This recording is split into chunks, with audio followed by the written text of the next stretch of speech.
Muvandimwe mwene data nongeye kuguha ikaze muri uyu mwanya mwiza wo kwiga ijambo ry'Imana. Njyewe ndi Musoni Flavien, reka tujye mbere dusenge mbere yuko twiga ibyanditswe byera. Uwiteka Mana nziza uhoraho, wowe ufite ubushobozi bwo guhindura ukoresheje Mwuka wera, ukoresheje ijambo ryawe, wowe uvuga bikaba wategeka bigakomera. Muri iki gihe nk'iki ngiki kigoranye cy'intege nkeya kandi cyuzuye ubugome bwa Satani, turagutabaza ngo ubane natwe. Turagushimira ko waturinze, waducishije muri byinshi kandi wongeye kuduha amahirwe yo guha agaciro ibyanditswe byera bigiye kuvugwa kuri iyi saha. Ngaho rero bumbura imitima yacu, kandi ku musozo w'iri jambo ubwo ugenderera abandi natwe ntudusige. Mwuka wera kabakabe imitima yacu, ayibumburire kwakirira ijambo kugira ngo nirigera muri twe rigire impinduka idasanzwe rizana. Tubisabye mu izina rya Yesu, amen. Nk'uko nabikubwiye, ndi Musoni Flavien. Tugiye kujya mbere twiga ijambo ry'Imana. Tugiye kwigana icyigisho cyiza gifite insanganyamatsiko ivuga ngo igishushanyo mbonera cy'agakiza. Igishushanyo mbonera cy'agakiza.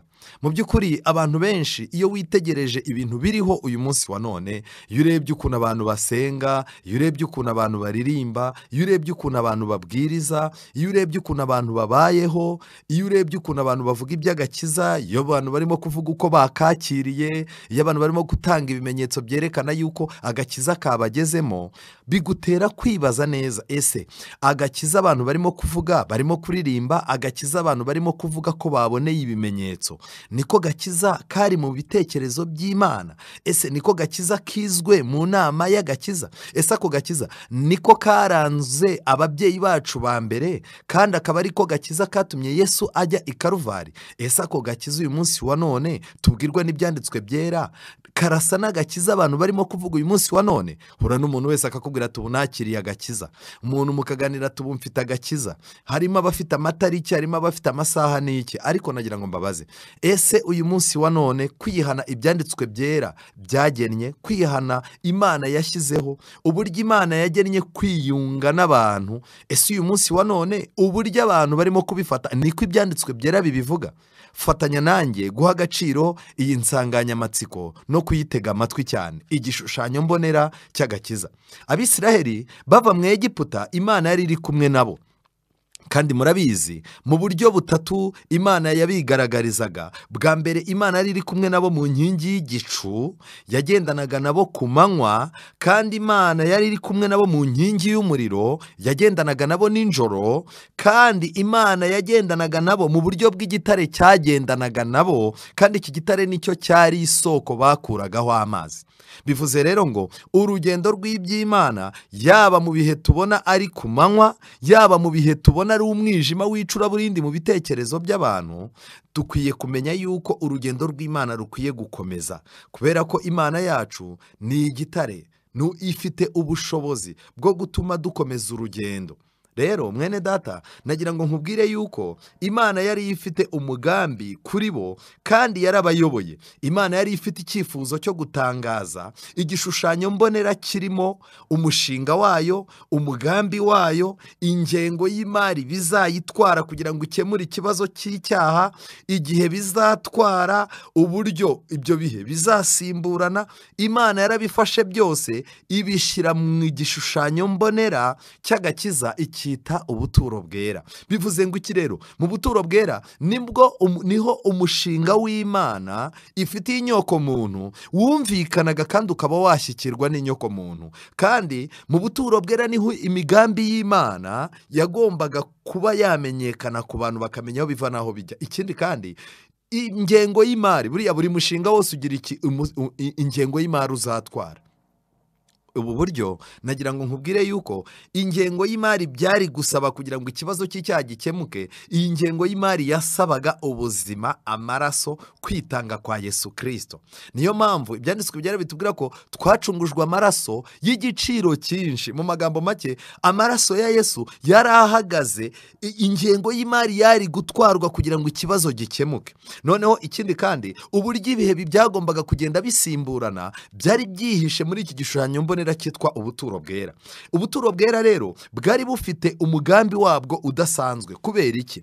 Nimureba neza muri Bibiliya zanyu, muri Zaburi, Dawidi yabyanditseho ayobowe n'umwuka w'Imana. Muri Zaburi igice cya 77, Zaburi ya 77 umurongo wa 14, ibyanditswe byera birambwira ngo iki? Umurongo wa 14, Zaburi ya 77 umurongo wa 14, Bibiliya iravuga ngo Mana inzira yawe irahera. Muri Bibiliya z'icyongereza bakoresheje ijambo sanctuary cyangwa se ubuturo. Rero Mana inzira yawe irahera. Ninde Mana ikomeye ihwanye n'Imana rurema? Inzira y'Imana y'umugambi wayo n'icyerekezo cyo gukiza abantu byari mu buturo bwera.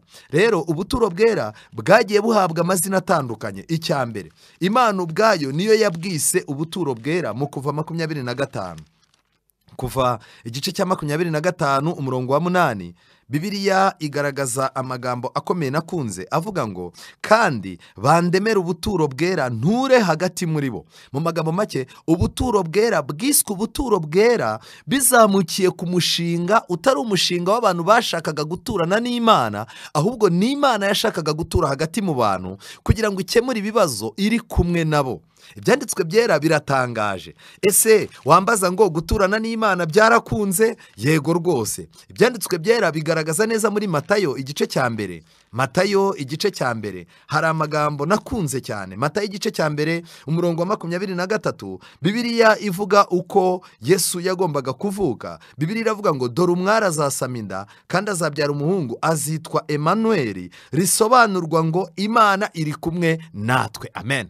Bivuze ngo rero banje kutwereka umugambi Imana yari ifite ku buturo bwera, banatweretse umugambi Imana yari ifite ku kuvuka kwa Yesu. Ibi bintu biratwereka yuko ubuturo bwera na Yesu, ubuturo bwera cyari igishushanyo mbonera cy'agakiza kerekana Yesu Kristo. Mu magambo make, buri kantu kose rero ku buturo bwera tugomba kumenya ko kari kagize ibyagombaga kuranga Yesu kandi byashushanyaga Yesu Kristo. Amen. Ijambo ry'Imana ritubwira ngo iki rero? Ubu buturo bwera bwiswe irindi zina. Nabibabwiye ngo ntabwo bwitwaga ubuturo bwera gusa, bwitwaga amazina atandukanye. Reka turebe muri Bibiliya mu Byakozwe n'Intumwa. Byakozwe n'Intumwa igice cya 7.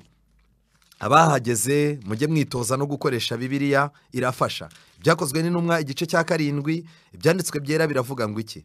Ibyakozwe n'Intumwa igice cya 7 ku murongo wa 44, Bibiliya iravuga ngo iki? Basogokuruza bari bafite ihema ry'ubuhamya bari mu butayu, nk'uko yavuganye na Mose yamutegetse kurirema, arishushanije n'icyitegererezo cy'iryo yabonye. Amen. Mu magambo make, iri somo riratwereka ko Mose, Imana imuha igishushanyo mbonera cy'agakiza cy'ubuturo bwera, yamubwiye ko ubwo buturo bwera bugomba gukurikiza amategeko y'uko ubwo mu ijuru buteye.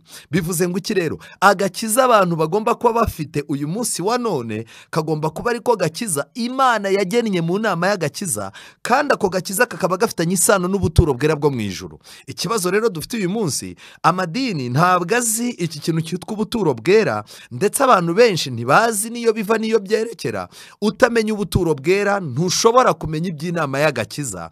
Utamenya iby'inama y'agakiza ntumenye n'iby'ubuturo bwera bwo ku isi, ntiwamenya icyo Kristo arimo gukora uyu munsi wa none mu buturo bwera bwo mu ijuru. Nshuti yanjye, rero bwiswe ubuturo, bwiswe ihema ry'ubuhamya. Mu magambo make, niho Imana yahamirizaga yuko inezerewe, niho Imana yahamirizaga yuko amateka y'agakiza umuntu ayakiriye. Ikindi, iri hema ryiswe ihema ry'ukuri. Nimureba neza muri Bibiliya zanyu mu Baheburayo, abo turi kumwe tunyaruke, muri Bibiliya zanyu mu Baheburayo igice cya 8 umurongo wa 2, Bibiliya iravuga ngo iki?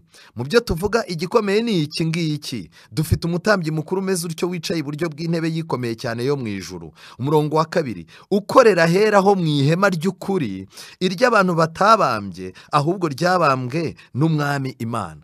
Mu magambo make, ubuturo bwera ryari ihema rihamya iby'ukuri kw'Imana, ariko ryari fotokopi ihema nyakuri ryari mu ijuru. Kubw'ibyo rero, niba mubyibuka neza, Bibiliya iravuga ngo iki? Bibiliya igaragaza neza yuko muri Matayo igice cya 6 umurongo wa 10, Yesu asenga yaravuze ngo ibyo ushaka nimusenga mujye muvuga ngo ibyo ushaka bibeho mu ijuru nk'uko bibaho mu isi. Kubw'ibyo rero, ubuturo bwera bwari bushinzwe gutuma ubushake Imana ifite ari bwo busohora ku munyabyaha. Amen.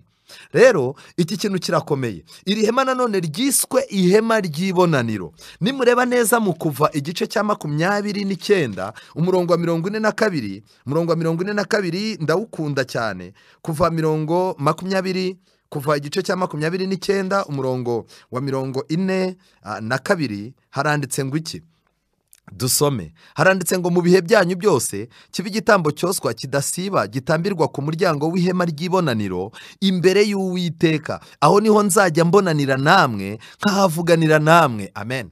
Imana yagennye yuko yagombaga kubonana n'abantu kandi ikavugana nabo. Mbere yaho Imana yavuganaga n'abantu, ariko kuyibona byari ibindi. Rero nshuti zanjye, mu buturo bwera Imana yari yagennye ko izazibonana n'abantu kandi ikavugana nabo. Muri Kristo Yesu rero naho twagiriyemo amahirwe yo kubonana n'Imana kandi tukavugana nayo. Amen. Ubuturo bwera niho Imana yahurizaga ibyo mu ijuru no mu isi, kandi byose byashushanyaga Yesu. Kubera iki? Reka mbabwire nshuti zanjye, twagiye duhura n'ibihe bikomeye kandi abantu batigeze bamenya yuko Kristo ari we gisubizo, Kristo ari we pfundo ry'Imana ryo gukemura ikibazo cy'inyokomuntu. Aba bantu barahabye. Reka turebe mu Befeso, ubutumwa bwiza, urwandiko Pawulo yandikiye Abefeso. Harimo amagambo dukunda cyane, abantu benshi bakunda kuvuga, ariko uyu munsi wa none afite uburemere bukomeye. Ese ibyanditswe byera biravuga ngo iki? Igice cya mbere umurongo wa 9 kugeza ku wa 10, Bibiliya iravuga ngo itumenyesheje ubwiru bw'ibyo ishaka kubw'ineza y'ubushake bwayo, ari byo yagambiriye kera, kugira ngo ibihe nibisohora ibone uko iteraniriza ibintu byose muri Kristo, ari ibiri mu ijuru cyangwa ibiri mu isi. Amen. Kubw'ibyo rero nagira ngo nkwibutse nshuti zanjye, Imana yari yaragize umugambi wo guteranyiriza ibintu byose muri Yesu Kristo, ari byo mu ijuru ari no byo mu isi. Kubw'ibyo rero igishushanyo mbonera cyerekana ubwo buryo Imana yateranyirije ibintu muri Yesu. Igishushanyo mbonera cyabyo nta kindi ni ubuturo bwera, kuko buri kintu cyose cyo mu buturo bwera cyerekana uburyo imigisha y'ibyo mu isi n'imigisha y'ibyo mu ijuru Imana yabihurije hamwe muri Yesu Kristo. Niyo mpamvu iyo tumwakiriye tuba twakiriye imigisha y'Imana yo mu ijuru ndetse n'imigisha yo muri ubu buzima. Reka rero twihuta ngira ikintu nkubwira gikomeye. Ubuturo bwera bwagombaga kubakwa hakurikije ubwo mu ijuru uko buteye. Mose ntago yari afite umwanya wo kwishyiriraho imitekerezo bye, cyangwa ngo agorore pla y'Imana, cyangwa ngo icyo gishushanyo akiboneho inenge runaka yakosora. Ahubwo ijambo rikomeye ry'Imana nemera kandi namwe mwemera ritubwira ngo iki mu Baheburayo igice cya 8. Abaheburayo igice cya 8 umurongo wa 5, Bibiliya iravuga ngo kandi umurimo abo bakora ni igishushanyo n'igicucu cy'ibyo mu ijuru, nk'uko Mose yabwiwe n'Imana agiye kurema rya hema ngo gira umwete wo gukora byose ukurikije icyitegererezo werekewe kuri wa musozi. Amen. Umusozi yari ariho ni umusozi wa Sinayi, kandi kuri uwo musozi niho yaherewe ipica. Nshuti zanjye nagira mbabwire ngo uyu munsi wa none abantu benshi barashaka kwakira ipica y'iby'Imana ariko batari ku musozi wa Sinayi. Abantu ntibashaka kwemera iby'Imana ibabwira, ahubwo barashaka kubigorora. Niyo mpamvu uyu munsi wa none Bibiliya iricara ikavuga ngo iki ni iki. Abanyamadini bati ahangaha Imana yashakaga kuvuga gutya, ariko mureke natwe dushyire muri logike, dushyire mu nyurabwenge, ubu ibintu bishatse kuvuga gutya na gutya. Ipica y'agakiza, igishushanyo mbonera cy'agakiza kitubwira ko Imana niyo ifite uburyo bwo kudukiza, twe ntabwo dufite uburyo bwo kuyigorora uburyo yagennye bwo kudukizamo. Ngiki kibazo gikomeye Abayahudi bagize. Rero hari amabwiriza yagombaga gukurikizwa mu kubaka ubuturo bwera. Mbega ihema rikomeye, ihema ryashushanyaga umubiri wa Yesu, rigashushanya igitambo cye, rigashushanya hazaza hacu, rigashushanya urukundo rw'Imana, rikanazamuka rigashushanya kugaruka kwa Yesu. Iri hema ririmo amateka akomeye. Reka dukomeze tujyane. Ndagira ngo mbwire inshuti yanjye, ryagombaga kubakwa n'intoki z'abantu. Mu ijuru Imana yari ifite amatsinda 3 y'abamarayika akomeye. Imana ubwayo yari isanzwe ivuga bikaba, yategeka bigakomera. Ariko iri hema Imana yemeye yuko hagomba kuboneka uruhare rw'abantu. Ibi bintu byashushanyaga yuko Imana yagombaga kuzifashisha ubumuntu kugira ngo ibone uko yinjiza mu bantu ubumana.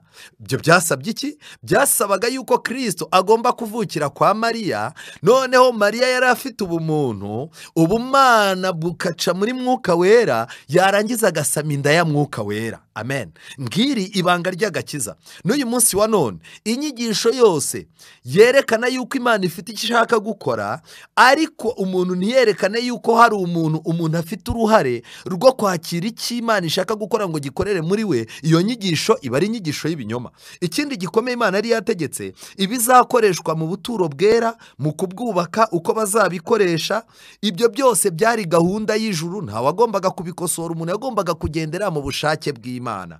Hari itegeko ryagombaga kugenga ubu buturo bwera n'ibizabukorerwamo byose, ryari itegeko ry'ubushake no kwemezwa n'umutimanama, amen.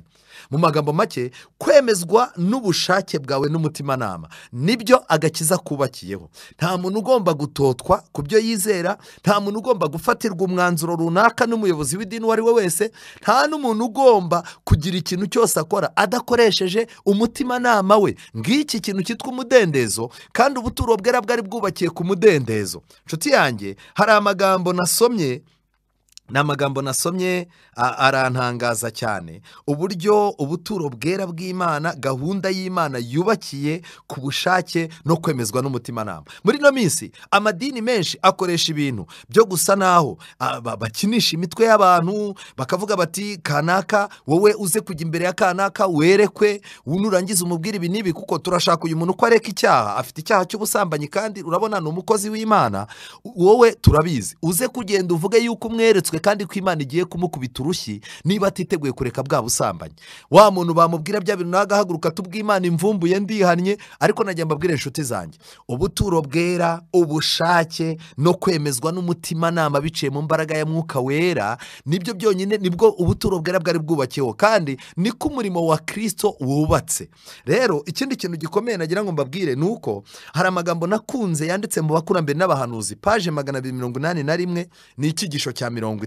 Baranditse ngo kwiyegurira Imana hamwe n'umwuka wo kwitanga nibyo byari ibintu by'ibanze bisabwa mu kubakira isumba byose ubuturo. N'uyu munsi wa none gutuma umutima wawe umubiri wawe uhinduka ubuturo bwera bw'Imana byubakiye ku bushake bwawe, byubakiye ku mwuka wo kwitanga kwawe. Uramutse nta mwanya ubifite cyangwa ukabisuzugura, ntuzagire ngo hari undi uzagukorera urwo rugendo. Rero ubu buturo bwera bwari bugizwe n'imigabane ibiri, hari ahera n'ahera cyane. Icyakora kubera ko rwari rufite n'urukuta cyangwa se ihema rifunga urugo, byatumaga abantu bagira ngo ni imigabane 3, ariko mu by'ukuri hari ahera hakaba n'ahera cyane. Najya mbwira inshuti zanjye, hari imirimo dukora mu itorero, hari ibintu byinshi dukora, ariko ugasanga ni ibintu bikorerwa mu rugo. Nta bwishingizi byaguha byo kugera ahera, nta nubwo biguha amahirwe yo kuba wamenya ibibera ahera cyane. Ariko ugasanga ibyo bintu bikorerwa mu rugo twabishyizemo imbaraga zacu zose. Nagira ngo mbabwire yuko ubu buturo bwera bwari bufite metero 16 z'uburebure na metero 6 n'igice z'ubuhagarike. Ibi bimenyetso byari bifite icyo bisobanura mu nama y'agakiza, kuko iri hema n'akantu karyo kose byari bifitanye isano n'ubuzima bwa Yesu. Bwari bukoze mu mbaho z'igiti cyitwa umushita. Mu biti byose byari biri aho ngaho, iki giti cyitwa umushita cyari gifite ibintu bibiri kitandukaneho n'ibindi biti. Cyari igiti kitamungwa kandi cyari igiti kiramba, amen. Mu magambo make nagira ngo mbabwire, Imana yiteguye gukoresha abantu mu murimo w'iby'agakiza, ariko aba bantu agakiza Imana ibashyiramo gatuma batamungwa n'ibibi, batamungwa n'ibyaha, kandi gatuma bazaramba. Uretse kubaho muri ubu buzima, baba bafite n'amahirwe yo kuzagira amahirwe yo kubaho mu bugingo bw'iteka, amen. Kubw'ibyo rero agakiza gatera kurama, agakiza gatera kutamungwa. Niba waramunzwe n'inzangano z'amoko, ukaba waramunzwe n'ibintu n'irari, ukaba waratwawe n'iby'isi, agakiza kakaba kakubihiye, ufite ikibazo. Ubuturo bwera bw'Imana muri wowe bwamaze gusenyuka. Nshuti zanjye, ubu buturo bwera bwari buziritswe n'imyenda minini y'ibara ritukura, ariyo yazengurukaga. Iyi myenda agomba gushushanya amaraso ya Yesu. Ibintu byose twakora bitubakiye ku maraso ya Yesu Kristo, nta kintu byaba bimaze. Kandi 1/2 cy'ubuhagarike bw'inkuta niko uru rukuta, niko urugo rwareshyaga. Ikintu gitangaje rero ni ukuvuga ngo ubu buturo bwera, umuntu iyo yabaga ari hanze yabwo atabwinjiyemo, yabaga ari hanze y'urugo, aje ku buturo bwera ariko atarinjira, atarahagera, atarinjira. Nta kindi kintu yabonaga, nubwo hari harimo ibice bitandukanye ndi bubabwire.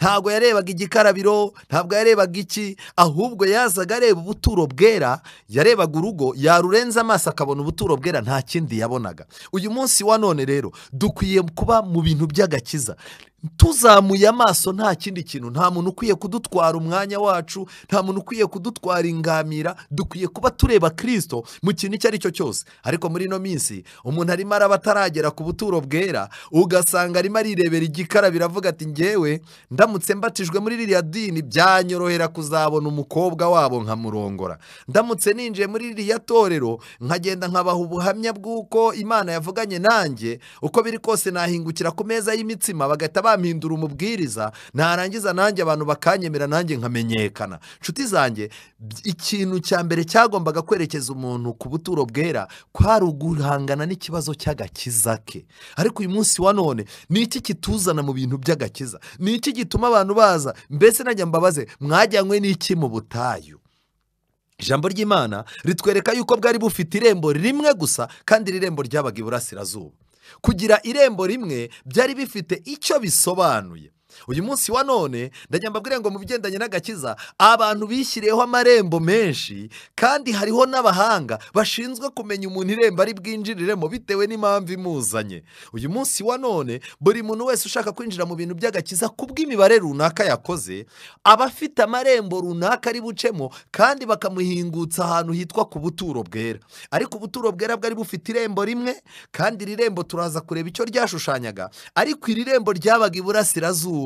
Amen. Mwibuke yuko no kugaruka kwa Kristo, inyenyeri izagaragaza ko Kristo agiye kugaruka, inyenyeri ya Orion iba iburasirazuba, kandi aho niho amarembo y'ijuru ari. Rero nshuti zanjye, nagira mbabwire ngo iki ni ikintu gikomeye. Ubuturo bwera nta madirishya bwagiraga, kandi nta mucyo wo hanze wari ukenewemo. Ubuturo bwera bwamurikwaga n'umucyo ukomotse ku Mana. Uwo mucyo wabaga ku gitereko cy'amatabaza, kandi nagira mbabwire ngo n'umuriro wari urimo ni Imana yari yarawucanye. Nta muntu washoboraga kwicara ngo apinge umuriro wo mu buturo bwera, narangiza avuga ati uri muri aka gace kandi nshaka ko igitambo gishya byihuse, ngo narangiza abwira abatambyi ati reka nzane umuriro mbafashe, ndabona uwanyu unyenyeretsa. Oya. Ariko uyu munsi wa none dufite ikibazo. Mu gitabo cy'ibyakozwe n'intumwa igice cya 20 tubwirwa igitekerezo cy'umusore witwaga Utuko. Bibiliya ivuga ko Pawulo yari arimo kwigisha, ngo ariko Utuko yanga kwicaramo neza mu rusengero, ahubwo yicara mu idirishya akazaza arya akayaga ko hanze, areba utwo hanze, areba n'ibirimo kubera mu materaniro. Byarangiye Utuko ahanutse aca mu idirishya agwa hirya. Ubuturo bwera nta dirishya bwagiraga, kugira ngo hatagira umuntu washaka kunezezwa n'umuyaga uturutse hanze. Ubuturo bwera nta dirishya bwagiraga kugira ngo hatagira umuntu ujya mu madirishya. Reka mbabwire, abantu benshi mu bintu by'agakiza bari mu idirishya. Barashaka ko iby'isi bitabacika, ariko n'ibibera mu itorero bitabacika. Niyo mpamvu mubona abantu baregetse. Nshuti yanjye, nagira ngo nkubaze, ese agakiza gakomeye ka Kristo kari muri wowe? Uyu munsi nagira ngo dukomeze twihute. Hari ikintu nyamukuru ku buturo bwera abantu bari bakwiye kwitaho. Mu bintu byari bikomeye ku buturo bwera, icya mbere cyari igitambo. Nshuti zanjye, igitambo cyari ikintu gifite amategeko akigenga, kandi hirya yo kumenya igitambo wagombaga kumenya ibiranga umunyabyaha wemewe ku buturo bwera. Ntabwo abanyabyaha bose babaga bemewe ku buturo bwera. Kubera iki?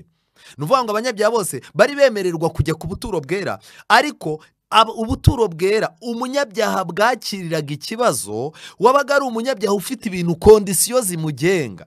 Nshuti zanjye, twese turi abanyabyaha, ariko iyo tugiye kuza imbere y'Imana hari kondisiyo zidusaba. Urugero, Bibiliya itubwira ngo iki? Bibiliya itubwira ngo icyo nshaka gusa ni ukunyemerera ibyaha byawe.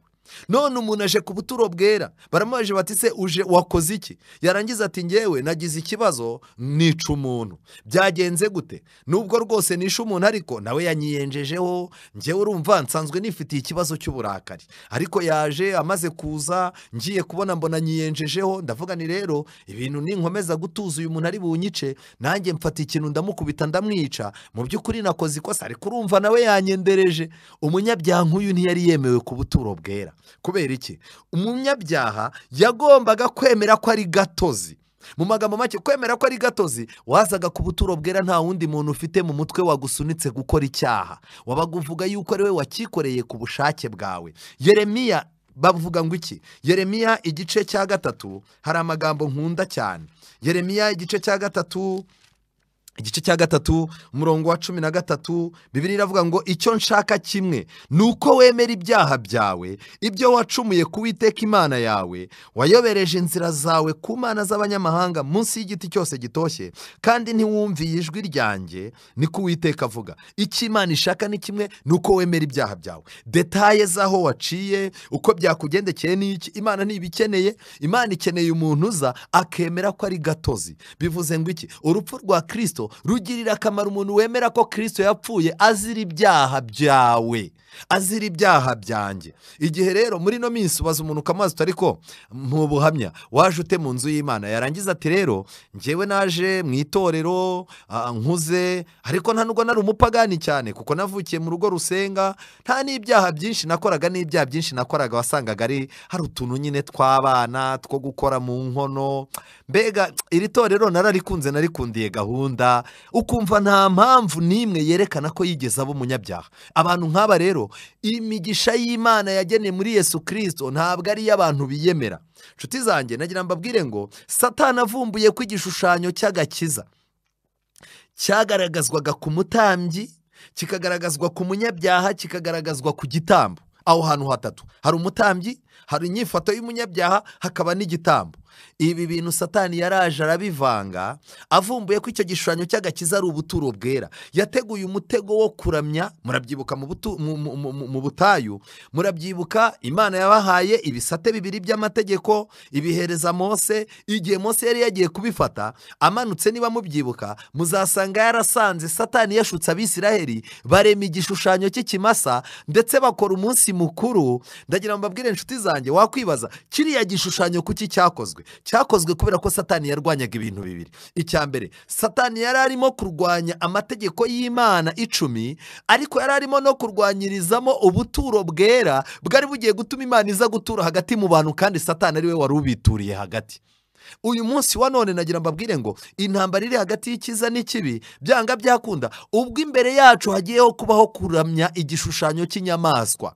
Ikizaba kigenderewe nta kindi, Satani azaba agize ubwoba yuko binyuze mu butumwa bw'ijwi rirenga Imana yamanutse ije gutura hagati mu bantu bayo. Kubw'ibyo rero Satani azatuma abantu b'isi banga ibisate bibiri by'amategeko y'Imana, kandi narangiza byo mu buryo bwihishe arwanya ubuturo bwera, azaba arimo kurwanya umurimo Kristo arimo gukora hera cyane. Nshuti zanjye, niba mubireba neza mu Kuva igice cya 32 umurongo wa mbere kugeza kwa 14, muri bubone neza uburyo Mose yabonye ko abantu babaye ibyigenge kuko Aroni yabakundiye ko bigenga. Bivuze ngo mu kurwanya amategeko y'Imana n'ubuturo bwera mu minsi iheruka, Satani azifashisha abantu bari mu mwanya nk'uwa Aroni, b'abayobozi ba nyamugirya nino, babone yuko amategeko y'Imana n'iby'ubuturo bwera byakwigizwayo, kuko abantu bazaba bashaka kwigenga. Reka mbabwire, niba hari igihe cyabayeho abanyabyaha bashaka kwigenga n'uyu munsi, abanyabyaha barashaka kwambara ibyo bashatse, barashaka kurya ibyo bashatse, barashaka kuvuga ibyo bashatse, barashaka gusoma ibyo bashatse, barashaka gusenga mu buryo bashatse, kandi barashaka kuyoboka amategeko bumva bashaka. Kandi ikibazo nuko no mu nzu y'Imana abo bantu bahari. Rero Mose amaze kubona bimeze gutyo, byaramubabaje cyane, arababwira ati kandi ibi bintu byatumye n'abantu b'abapagani duhinduka ibitwenge ku banzi bacu. Icyabaye rero nta kindi, ni muze kureba mu Kuva igice cya 33 umurongo wa mbere kugeza kwa 7. Imana yavuye hagati mu Bisiraheli, irangije ijya inyuma y'amahema yabo, irangije itegeka Mose yuko ari bufate ubuturo bwera akabwimura akabujyana hirya. Kuva uwo munsi ubuturo bwera bwiswe ihema ry'ibonaniro.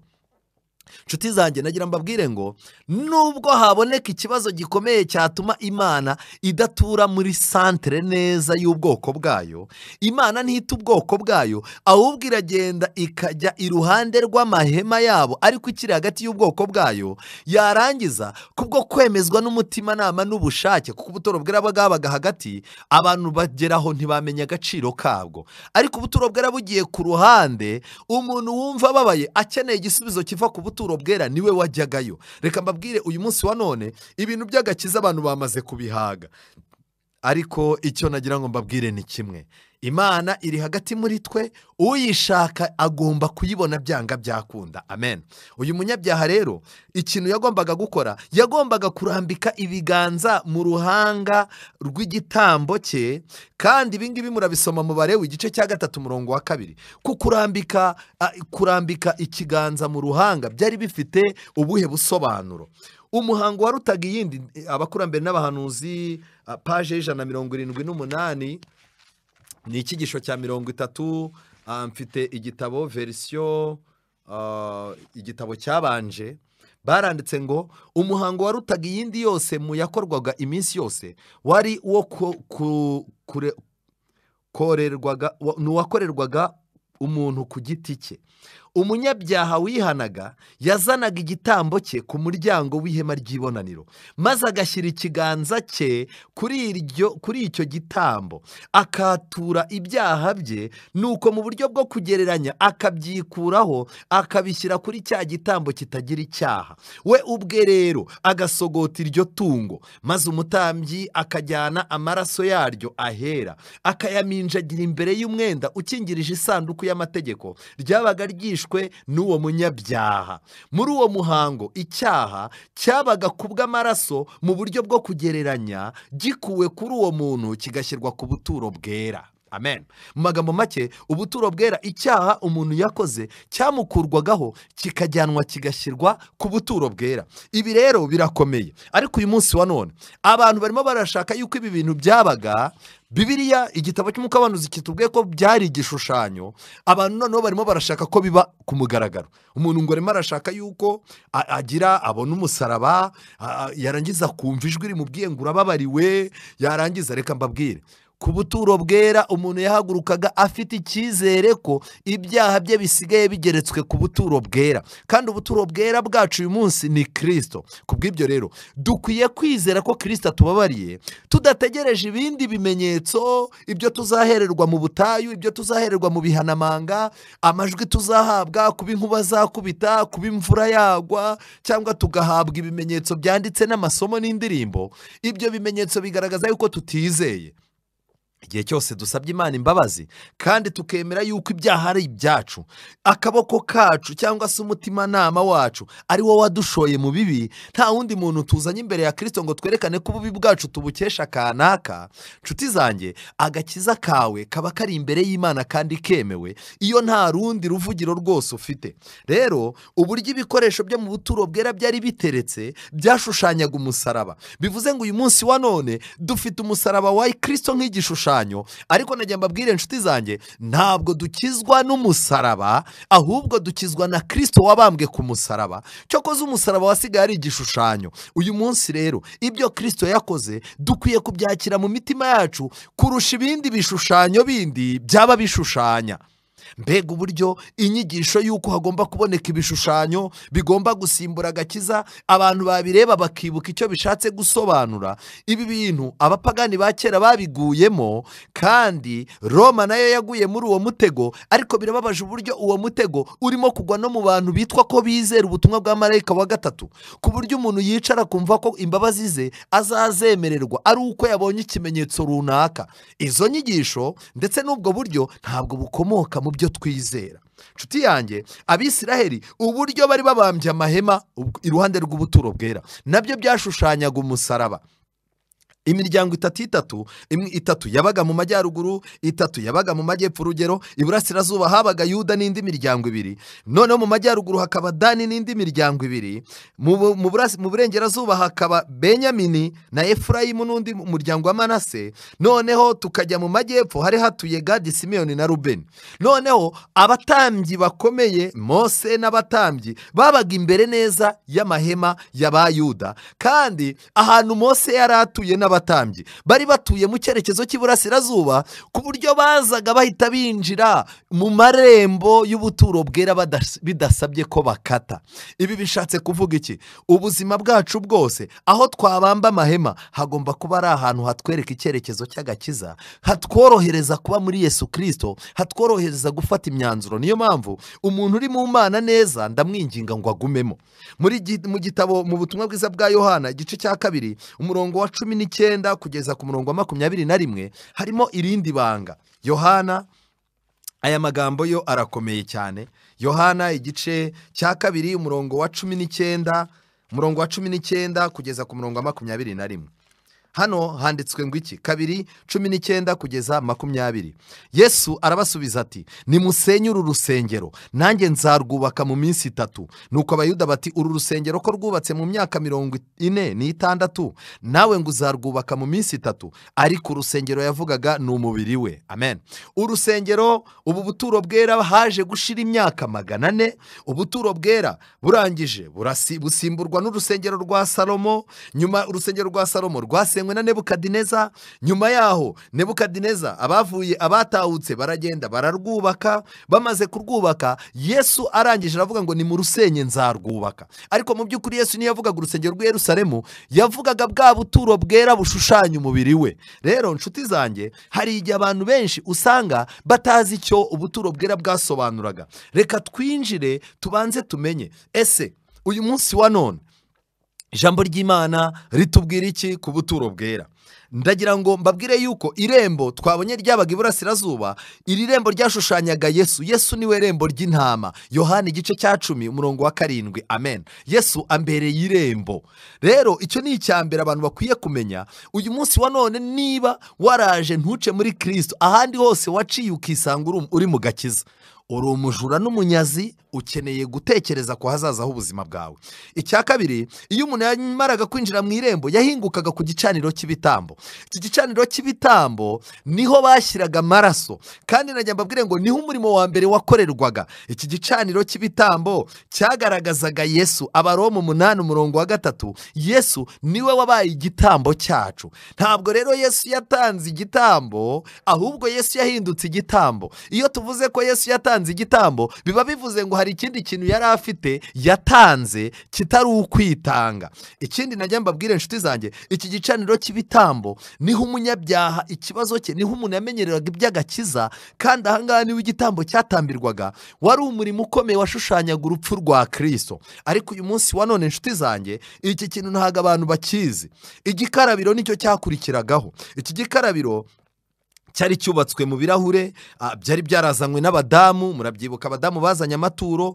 Kuba cyari ikirahure, mu magambo make, iki gikarabiro cyashushanyaga kuhagirwa, kandi ibi byasuraga umubatizo, ariko mu buryo bw'ibanga nanone bwiza cyane. Umwuka w'abantu tugaragariza, bikagaragaza nanone temperance. Bivuze ngo umuntu wamaze kumenya iby'urupfu rwa Yesu, ikindi kintu agomba gukora nta kindi ni ugufata umwanzuro wo kubyarwa ubwa kabiri, akajya mu mazi, akuhagirwa mu buryo bw'umubatizo. Ariko yarangiza ibya kera bikaba birashize, akamenya ko umubiri uhindutse urusengero rwa Mwuka Wera. Mbega uburyo uyu munsi wa none abantu impamvu zibatera kubatizwa nyinshi ziteye agahinda. Dufite abantu baza bagasimbuka igicaniro cy'ibitambo, ari naho umunyabyaha yihaniraga, barangiza ntibace no mu irembo, bagasimbuka urugo bahita bagwa ku gikarabiro. Ubu dufite abantu benshi ikintu berekejeho ni umubatizo gusa. Hari n'abantu basigaye bicara mukaganira, akakubwira ati njyewe iki cyaha ngiye kugikora, harya umubatizo uri ryari? Nyuma yaho nanjye nzaza ngaruke mbatizwe. Nshuti yanjye, iki kintu kimaze gutuma abantu benshi bagwa mu mutego. Ngiki kintu gikomeye igikarabiro cyashushanyaga, ibyanditswe byera bitubwira yuko cyashushanyaga umubatizo. Ariko Imana ifite umugambi muri Ezekiyeli 36 umurongo wa 25. Imana irimo iravuga ngo nzabanyanyagizaho amazi meza, nzabatandukanya n'ibibi. Uyu munsi rero uko bwije nuko bukeye, nyuma yuko umuntu abatizwa, aba akeneye ijambo ry'Imana kugira ngo rimunyanyagizweho, kugira ngo rimweze inenge iyo ari yo yose. Muri Tito yavuze amagambo akomeye nifuza yuko twitaho cyane. Tito, murebe ibyanditswe byera biratubwira ngo iki? Tito igice reka turebe Tito igice cya 3 umurongo wa 5. Bibiliya iravuga ngo iradukiza itabitewe n'imirimo yo gukiranuka twakoze, ahubwo kubw'imbabazi zayo idukirisha kuhagirwa ariko kubyarwa ubwa kabiri, ikadukirisha no guhindurwa bashya n'umwuka wera. Mu magambo make, mu mubatizo ndagira mbabwire ngo amazi afite uruhare, mwuka wera afite uruhare, ariko umuhamagaro wa Kristo nawe ufite uruhare. Ibyo bintu bitatu rero bituma umuntu yitwa ko yabatijwe, ijuru rikamwenyura kandi rikamukingukira. Rero nshuti zanjye, amahirwe yo kubatizwa ntitwayakoresheje neza, kandi nanone ibi bintu byerekana yuko umubatizo wo ku gahanga utemewe, kuko nta sano ufitanye n'ubuturo bwera. Umubatizo wo ku gahanga nta sano ufitanye n'umubatizo wa Yesu, nta n'isano ufitanye n'umurimo w'intumwa, kandi uyu mubatizo wo ku gahanga nta sano ufitanye n'amateka y'agakiza. Niyo mpamvu kubatizwa ubujijwe. Twiyezeho imyanda y'umubiri n'umutima, tugende twiyejesha rwose kubaha Imana. Amen. Nshuti zanjye, ikindi kintu gikomeye cyari gihari ni ameza y'imitsima. Hari ameza y'imitsima 12. 12 ni umubare werekanywa gutoranywa, kubera ko Imana yatoranyije Abisirayeli imiryango 12. Yesu atangiye umurimo nawe yagombaga gutora abigishwa 12. Kandi nagira mbabwire ngo umugore mu Byahishuwe nawe yari afite ikamba ry'inyenyeri. Ndagira mbabwire nshuti zanjye, 12 ni umubare werekanwa gutoranywa. Kandi bivuze ngo iki rero? Ameza y'imitsima yashushanyaga ijambo ry'Imana, ariko kuba ya meza yaratoranywaga, iyi mitsima yaratoranywaga mu yindi, byerekana yuko ibintu byose byitwa ijambo ry'Imana tutagomba kumiragura, hagomba kubonekaho gutoranywa.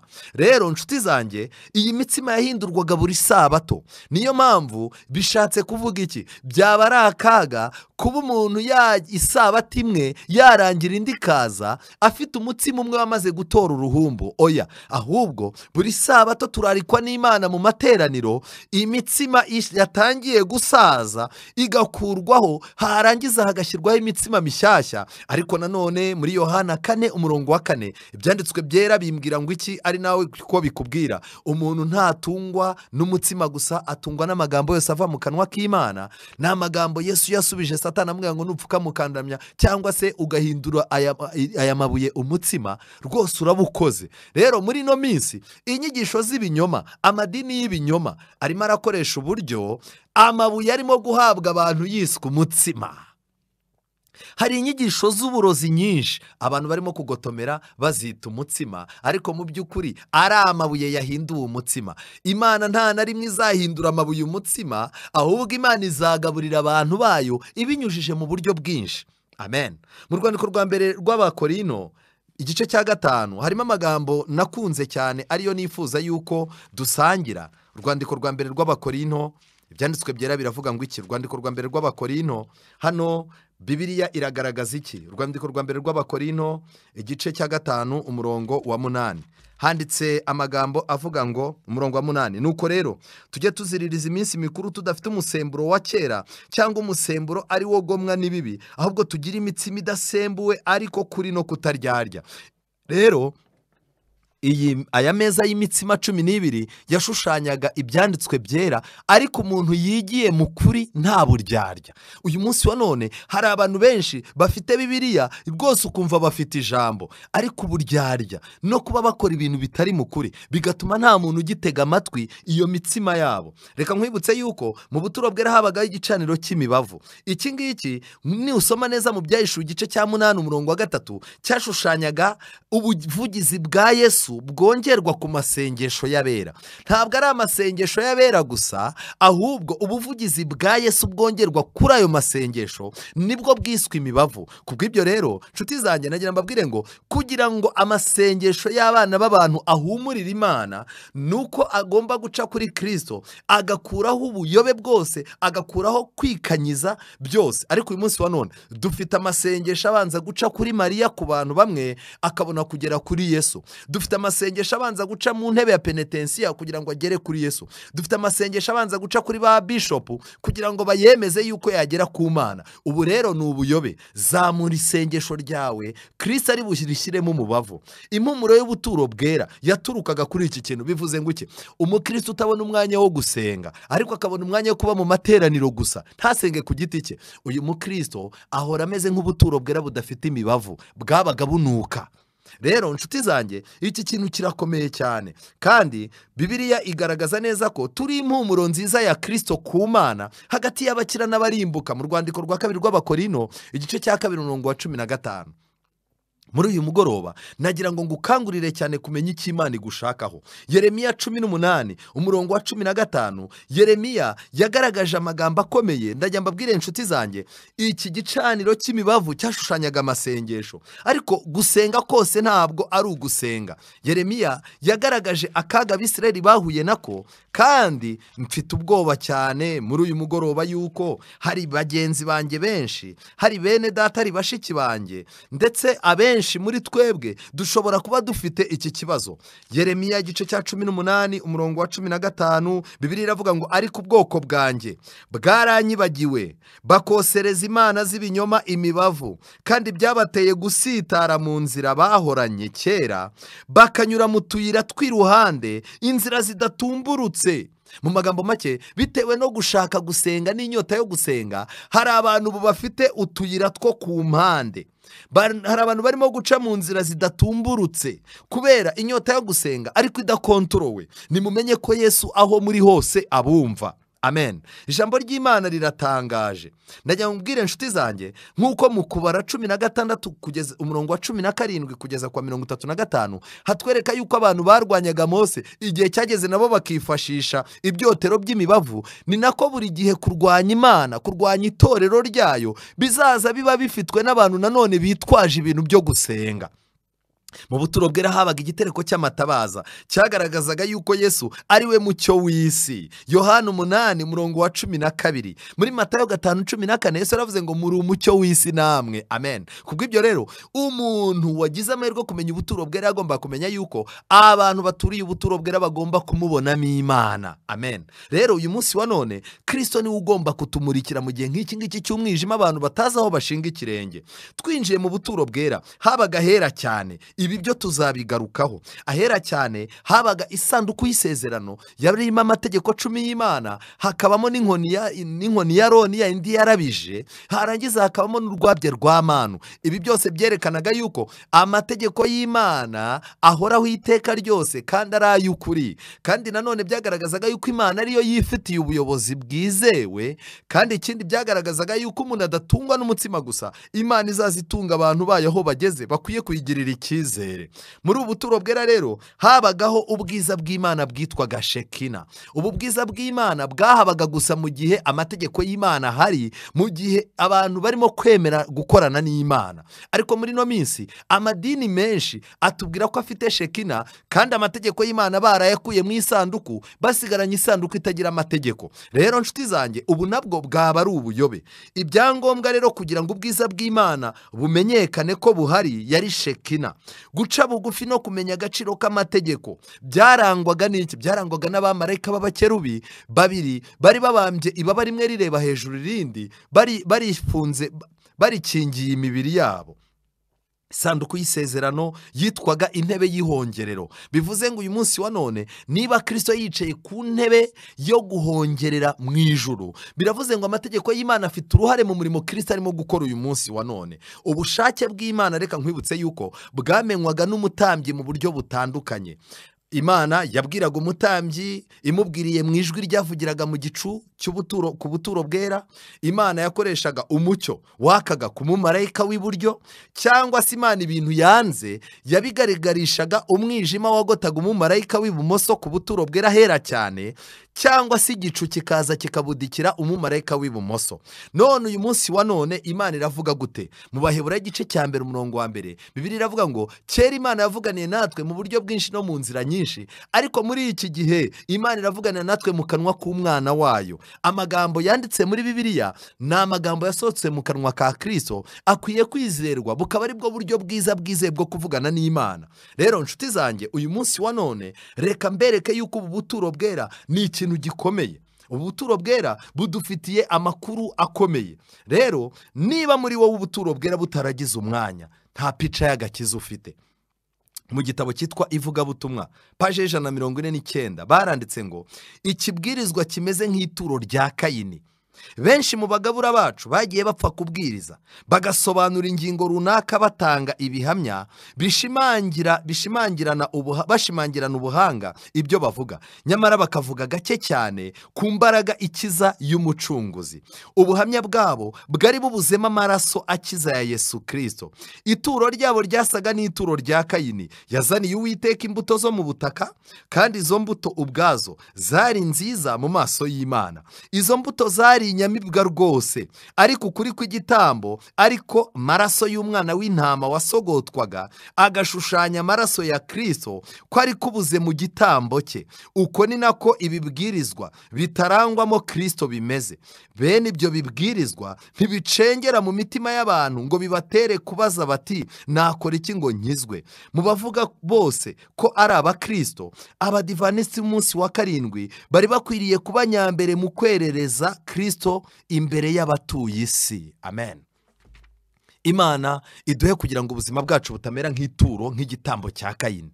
Mureke Kristo Yesu atubere ubuturo bwera. Ngiyo ipica. Rero niba ushaka kwihana, niba ushaka kwiyegurira Kristo, ngiyi igishushanyo cy'agakiza. Menya ko ububi bwawe budakomoka ku bandi bantu, ahubwo emera yuko ibyaha byawe ari byo byabambishije Kristo. Mwakire kandi wigira urundi rwitwazo. Agakiza ntikareberwa muri sosiyete, agakiza ntikareberwa muri rusange, ahubwo Imana ikeneye umuntu ku giti cye. Kristo aragukeneye muri uyu mugoroba. Kubw'ibyo ndagusaba ngo umafate ikiganza cyawe ukirambike, nurangiza ufate umwanzuro ubwira uti Kristo, nakoze ibyaha sinashyikira ubwiza bwawe, nagiye kure yawe, nagiye nca mu nzira zo ku ruhande, nagiye nshaka agakiza ku ngufu, ariko manitse amaboko kugira ngo ibyo wakoze mbyitirirwe. Sinifuza ko ubuzima bwanjye bumera nk'ituro rya Kayini. Reka umutima wanjye uwuhamburire kugira ngo ukwakire. Muri uyu mugoroba Imana ibane nawe kandi gufashe mu izina rya Yesu. Amen. Dusenge. Mana nziza, wowe watanze igishushanyo mbonera, Kristo akaza akatubera impamo ukuri kw'ibyo wari waratanze. Uyu munsi wa none Kristo akaba agiye kugaruka. Uzamura ibitekerezo byacu turangamiraho Kristo ari, kuko umurimo arimo gukora ni wo ufite igisubizo ku bibazo turimo gucamo uyu munsi.